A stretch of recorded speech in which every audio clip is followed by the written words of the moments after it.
New ইয়র্কের উন্মুক্ত যে ময়দান, সেখানে তারা হলিডেতে ঘুরতে যায়, ছোট ছোট বাচ্চাদেরকে নিয়ে ঘুরতে যায়।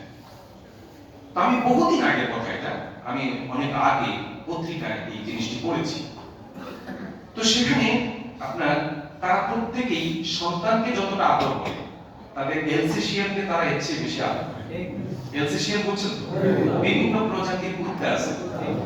এই কুত্তাকে তারা কোলে নেয়, বাচ্চাকে তারা টলিতে নেয়। কোথায় নেয়? টলিতে নেয়। তো জামাইরে দেয়, তুই টলি ঠেল আর আমি আমার কুত্তা বাবা জিরে লই।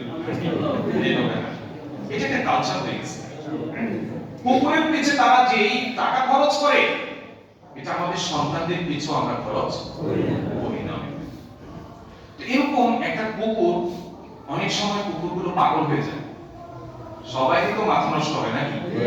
একটা কুকুর পাগল হয়ে গেছে, এটা প্রকৃতিগতভাবে ওই জাতের কুকুর খুব ক্ষিপ্র, প্রচন্ড বদমেজাজি হয়, কাউকে, শুধু নিজের মালিক ছাড়া কাউকে বরদাস্ত করতে পারে। তো নিউ ইয়র্কে ওই উন্মুক্ত ময়দানে যখন হাত থেকে ওই কুকুর ছুটে যায়, তখন যাকে পায় তাকে কামড়ায়, যাকে পায় তাকে কামড়ায়। কামড়ায়, কুকুরের কামড় তো সাধারণ জিনিস না, মারাত্মক। এখন সবাই যার যার নিরাপদ দূরত্বে চারদিকে তারা সরে গিয়ে নিরাপদ আশ্রয়ে চলে গেছে। একটা মহিলা দৌড়ে চলে যেতে গিয়ে তার কোলের বাচ্চাটা, কোলের বাচ্চা মানে হাঁটতে পারে, এরকম বাচ্চাটাকে রেখে সে নিজের নিরাপত্তার কথা চিন্তা করে দৌড়ে চলে গেছে। এখন কুকুর পেয়ে বসছে ওই বাচ্চাটাকে, কামড়াচ্ছে।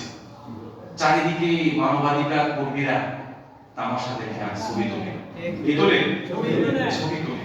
আগামীকালের পত্রিকায় দিবে, তারা নিউজ করে ফেলছে মনে মনে যে কুকুরের কামড়ে একটি শিশুর নির্মম মৃত্যু, এরকম একটা শিরোনাম তারা রেডি করছে। অথচ বাচ্চাটিকে বাঁচাবার জন্য কেউ এগিয়ে আসছে না।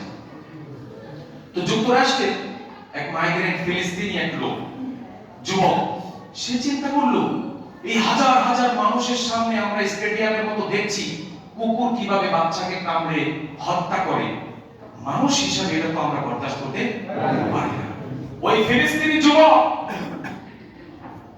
সে দৌড়ে গিয়ে ঝাঁপটে পড়ে সেই কুকুরের সাথে 15 মিনিট লড়াই করল, নিজেও অনেক কামড় খেল। একটা স্টেজে কুকুরকে সে পরাজিত করলো, জোরে আসছে সেখানে সে কুকুরটিকে মেরে শিশুটিকে কোলে নিল। শিশুটিকে কোলে নেওয়ার পর এবার চারদিক থেকে মানবাধিকার কর্মীরা আসছে, মানবতার জন্য যাদের শুধু দয়া ভালোবাসা। এটা কোথায়? লিখুনিতে। কোথায়? লিখুনিতে। আমাদের দেশেও দেখবেন বহু মানবাধিকার কর্মী যারা শহীদ মিনারে গরম করে, পল্টন গরম করে, খবর নিয়ে দেখেন তার বাসার আশেপাশে হাঁটবেন, দেখবেন তার কাজের মেয়ের আত্মচিৎকারে আল্লাহর আরশ কাঁপে, আল্লাহর আরশ কাঁপে। সে বাইরে হওয়ার সময় তার কাজের মেয়েটাকে টয়লেটে তালাবদ্ধ করে গেছে। এই হচ্ছে আমাদের পরিস্থিতি, আমাদের অবস্থা।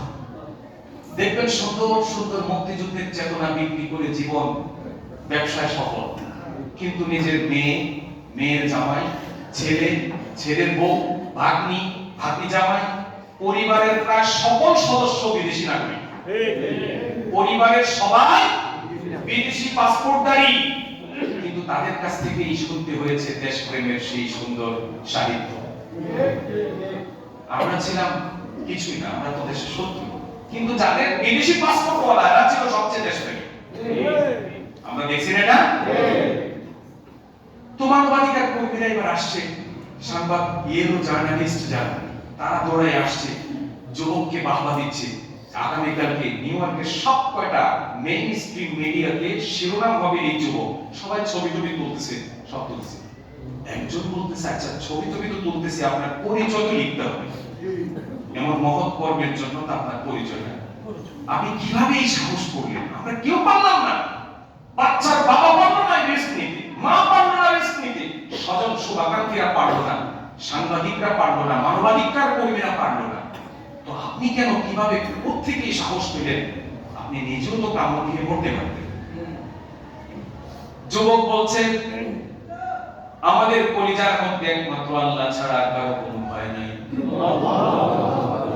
আমরা জন্মের পর থেকে এর চেয়ে কঠিন হিংস্র কুকুরদের সাথে লড়াই করে করে তারুণ্য আর যৌবন লাভ করেছি।